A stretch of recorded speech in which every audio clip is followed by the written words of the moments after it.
panjenengan buka sejarah Mesir dengan Afrika yang disebut sejarah Banu Fatimiyah.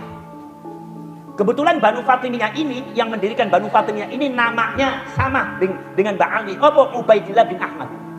Cuma beda nih Ba'ali Ubaidillah bin Ahmad al-Muhajir, nih seumpami Mesir kali Turk apa Mesir dan Afrika itu adalah Ubaidillah bin Ahmad al-Habib atau al-Mahdi karena beliau mengaku Imam Mahdi. Saudara-saudara sekalian, makanya ada yang mengatakan Ubaidillah bin Ahmad al-Habib ini sebetulnya adalah Ubaidillah bin Ahmad yang ada Hadramaut, yang punya Yaman, punya Habaib, sama. Kenapa sebabnya? Sebab sejarahnya sama, sejarahnya mirip dan ibunya juga mirip. Ibunya juga sama-sama pindah ke Madinah, jadi ada kemiripan sejarah. Ceritanya bagaimana? Begini, ada Ubaidillah bin Ahmad al-Habib ini datang dari Hadramaut, Yaman, mengaku dirinya cucunya Rasulullah, berkembang biak menjadi anak, punya anak, punya keturunan, mendoktrin masyarakat Mesir untuk mencintai mereka karena dia adalah cucunya Rasulullah, bisa mengantarkan kalian ke surga, bisa menyelamatkan kalian dari api neraka, kalau tidak cinta maka kualat. Didoktrin sedemikian rupa itu orang Mesir dengan orang Afrika, didoktrin selama 200 tahun. Itu akhirnya Ubaidillah bin Ahmad al-Habib itu akhirnya menguasai Mesir selama 200 tahun.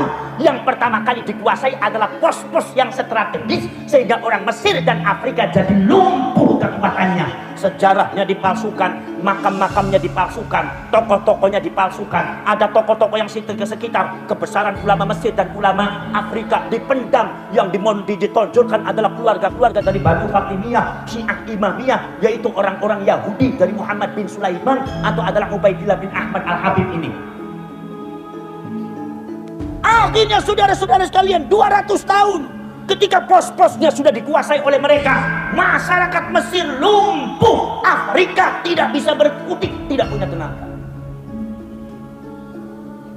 Saudara-saudara sekalian, akhirnya di dalam perjalanan selanjutnya keluarga anak cucunya Ubaidillah bin Ahmad al-Habib di Mesir ini semakin ketahuan borok. Dia mengajari yang tidak-tidak, ajaran halusinasi semacam Habib yang namanya mencintai kami itu wajib, walaupun kami itu banyak berdosa, walaupun kami itu banyak dosa, walaupun kami itu tidak sholat, maka kalian wajib mencintai Habib. Tidak mencintai kami itu maka masuk neraka. Masyarakat didoktrin, dicekoki doktrin-doktrin yang sesat. Masyarakat Mesir akhirnya lumpuh, otaknya beku. Afrika dan Mesir ditundukkan oleh kaum, yaitu kaum Ubaidillah bin Ahmad al-Habib ini.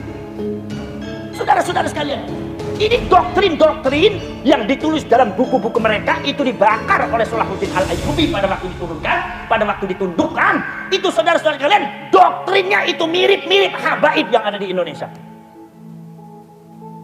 Di mana ada Habib mengatakan bahwasanya kalau tidak mengikuti Habib, walaupun mengikuti Al-Quran percuma, gasmu. Mengikuti Al-Quran tapi nggak ikut sama Habib katanya percuma. Berarti Habib lebih hebat ketimbang Al-Quran. Doktrinnya mirip. Belajar sama Habib yang bodoh lebih utama daripada belajar sama kiai ulama Indonesia 70 ulama menghina orang-orang kiai-kiai Indonesia. Ini saudara-saudara sekalian, saya tanya, belajar sama Habib yang bodoh, belajar apa? Sampai mau belajar Quran, marah Habibnya tidak bisa baca Quran, tidak bisa ilmu tajwid. Belajar apa? Otakmu ke dinggo. Jadi muhibbin dia cakap banget teman-teman bodoh nih sampai. Gini betul. Ada yang mengatakan mbah saya itu adalah bisa naik ke Mi'raj ke Allah Subhanahu wa taala sehari 70 kali. Berarti mbah dheweke langkung hebat ketimbang Kanjeng Nabi. Kanjeng Nabi selama hidupnya cuma 1 kali Mi'raj. Apa orang sesat sih model kayak sesat apa bener? Sesat apa bener? Jawa pura-pura bener bener kecil. Sesat apa bener? Sesat niku Pak. Masya Allah, sampai ada katanya kakinya Habib yang penuh dengan nasihat dibanding dengan kepalanya kiai lebih mulia katanya Habib dasmu. Ini ajarannya siapa? Ini ajaran iblis, ajaran Yahudi, bukan ajaran Kanjeng Nabi. Gini bener? Sampai si model kayak gue diterima, gak ada ditampin apa bener? Ditampin apa bener? Ini sampai pensiun garis dari muhibbin. Ngomong pensiun dari muhibbin akhir teman-teman. Jika jibi masih malu muhibbin. Gini apa betul?